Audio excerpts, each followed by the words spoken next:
ओम नमः शिवाय। हर हर महादेव। स्वागत है आपका हमारे चैनल पर। आज के इस वीडियो में आप सुनेंगे सोमवार व्रत की कथा। सोमवार का व्रत भगवान भोलेनाथ को प्रसन्न करने का सर्वश्रेष्ठ और उत्तम व्रत बताया गया है। सबसे साधारण और सबसे उत्तम व्रत सोमवार का व्रत है। इस व्रत को करने से मनवांछित फल की प्राप्ति होती है। सभी प्रकार की व्रत कथाएं सुनने के लिए और हमसे जुड़े रहने के लिए आपको केवल हमारे चैनल को सब्सक्राइब करना है और बेल आइकन को प्रेस करना है। अगर आज की कथा अच्छी लगे तो लाइक अवश्य करें और शेयर करें। तो चलिए अब हम शुरू करते हैं सोमवार व्रत की कथा। एक नगर में एक बहुत धनवान साहूकार रहता था। उसके घर में धन की कमी नहीं थी, परंतु वह बहुत दुखी था क्योंकि उसके कोई पुत्र नहीं था। वह इसी चिंता में दिन रात दुखी रहा करता था।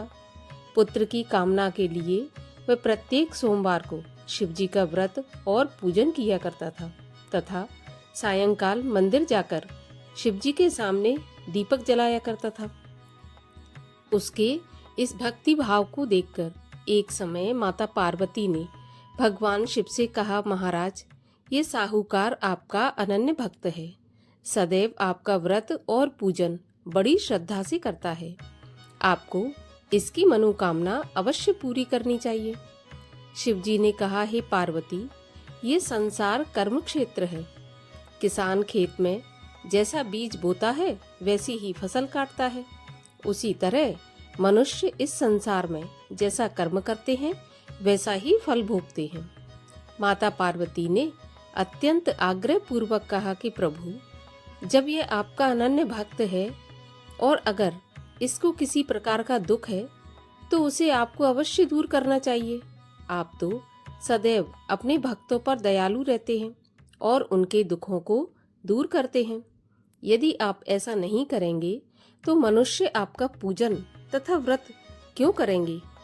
माता पार्वती का ऐसा आग्रह देखकर भगवान शंकर कहने लगे, हे पार्वती, इसके कोई पुत्र नहीं है। इसी चिंता में यह बहुत दुखी रहता है।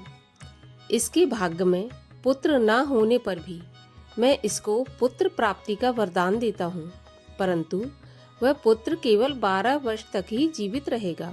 इसके पश्चात वह मृत्यु को प्राप्त हो जाएगा। इससे अधिक मैं इसके लिए कुछ नहीं कर सकता। माता पार्वती और भगवान शिव का ये वार्तालाप वह साहूकार सुन रहा था। इससे उसको ना तो प्रसन्नता हुई और ना ही दुख हुआ। वह पहले की तरह शिवजी का व्रत और पूजन करता रहा। कुछ समय के बाद साहूकार की स्त्री गर्भवती हुई और 9वें महीने उसके गर्भ से अति सुंदर पुत्र उत्पन्न हुआ। साहूकार के घर में बहुत खुशी मनाई गई, परंतु साहूकार तो ये जानता था कि उसकी केवल 12 वर्ष की ही आयु है, इसलिए उसने अधिक प्रसन्नता प्रकट नहीं की और न ही किसी को यह भेद बताया।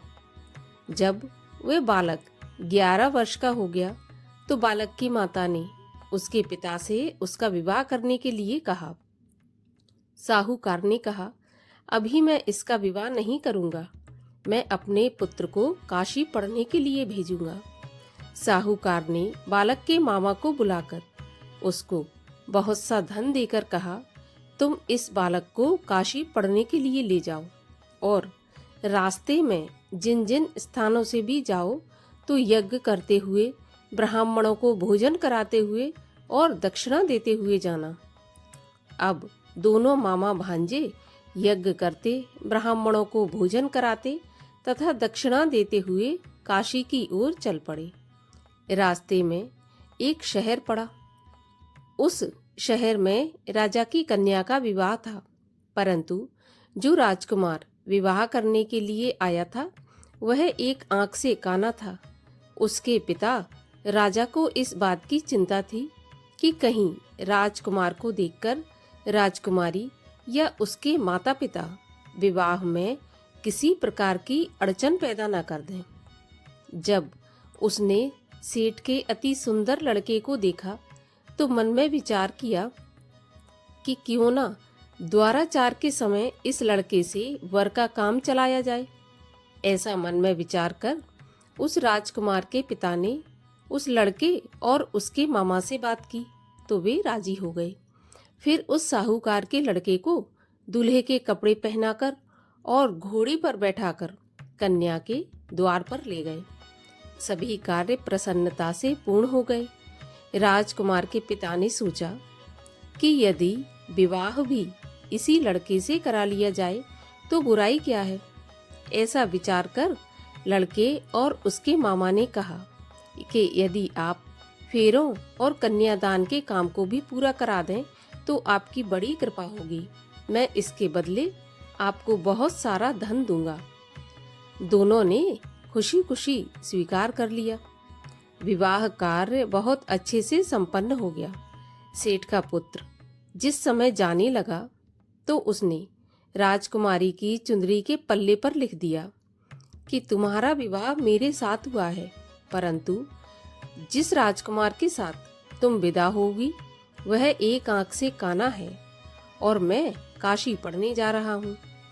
सेठ के लड़के के जाने के बाद राजकुमारी ने जब चुंदरी पर ऐसा लिखा हुआ पाया तो उसने काने राजकुमार के साथ जाने से मना कर दिया।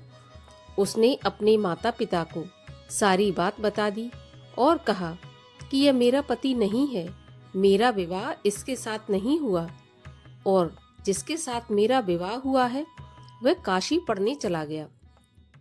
राजकुमारी के माता पिता ने अपनी कन्या को विदा नहीं किया और बारात वापस चली गई। उधर सेठ का लड़का और उसका मामा काशी पहुंच गए। वहां जाकर उन्होंने यज्ञ करना और लड़के ने पढ़ना शुरू कर दिया। जब लड़के की आयु 12 साल की हो गई उस दिन उन्होंने यज्ञ रच रखा था। लड़के ने अपने मामा से कहा कि मामा जी, आज मेरी तबीयत कुछ ठीक नहीं है। मामा ने कहा अंदर जाकर सो जाओ।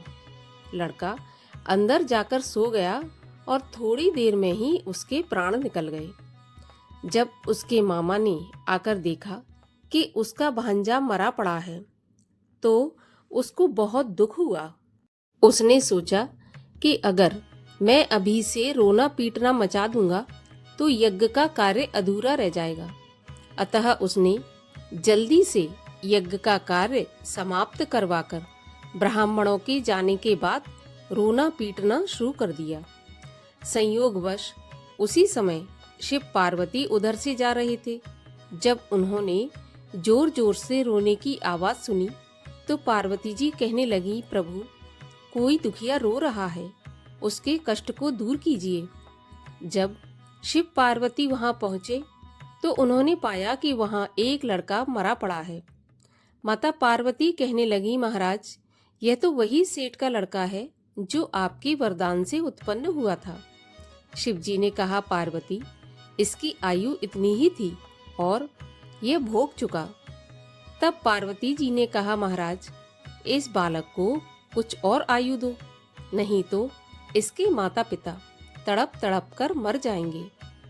माता पार्वती के बार बार आग्रह करने पर शिव जी ने उसको जीवन का वरदान दे दिया। शिव जी की कृपा से वह लड़का जीवित हो गया। शिव जी और पार्वती कैलाश पर्वत पर चले गए।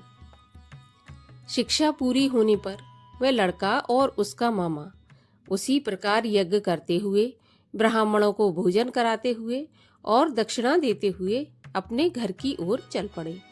रास्ते में उसी शहर में आए जहां उस लड़के का वहां की राजकुमारी के साथ विवाह हुआ था। वहां आकर उन्होंने यज्ञ आरंभ कर दिया। उस लड़के के ससुर वहां के राजा ने उसको पहचान लिया और महल में ले जाकर उसकी बहुत आवभगत की।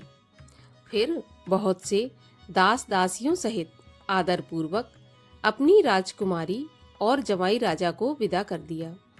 जब वे अपने शहर के निकट आए तो मामा ने कहा कि मैं पहले तुम्हारे घर जाकर तुम्हारे माता पिता को खबर कर आता हूँ।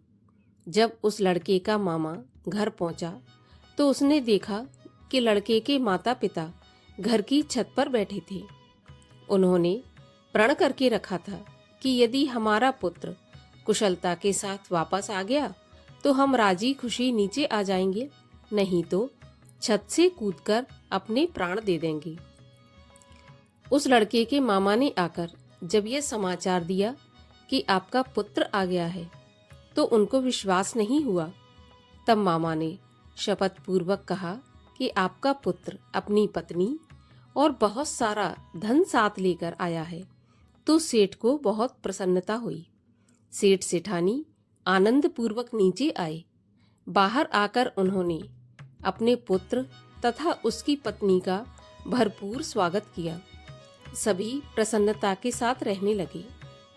जो भक्त सोमवार के व्रत को धारण करता है अथवा इस कथा को पढ़ता या सुनता है, उसके सब दुख दूर होकर उसकी समस्त मनोकामनाएं पूरी होती हैं और इस लोक में नाना प्रकार के सुख भोग कर अंत में सदाशिव के लोक को प्राप्त होता है। भगवान शिव की आरती। ओम जय शिव ओमकारा, स्वामी हर शिव ओमकारा, ब्रह्मा विष्णु सदा शिव अर्धांगी धारा। ओम हर हर हर महादेव, एकानन चतुरानन पंचानन राजे, हंसासन गरुणासन वृषवाहन साजे। ओम हर हर हर महादेव। दो भुज चार चतुर्भुज, 10 भुज ते सोहे, तीनों रूप निरखता त्रिभुवन जन मोहे। ओम हर हर हर महादेव। अक्षमाला वनमाला मुंडमाला धारी, चंदन मृग मद सोहे, भोले शुभकारी। ओम हर हर हर महादेव। श्वेतांबर पीतांबर बाघांबर अंगे, सनकादिक ब्रह्मादिक भूतादिक संगे। ओम हर हर हर महादेव।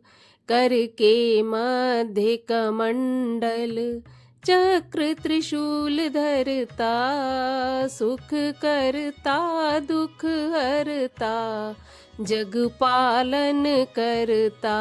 ओम हर हर हर महादेव।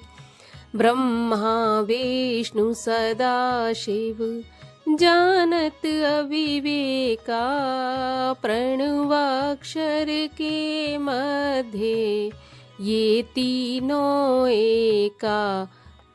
ओम हर हर हर महादेव। त्रिगुण स्वामी जी की आरती, जो कोई नर गावे, कहत शिवानंद स्वामी, मन वांछित फल पावे। ओम हर हर हर महादेव।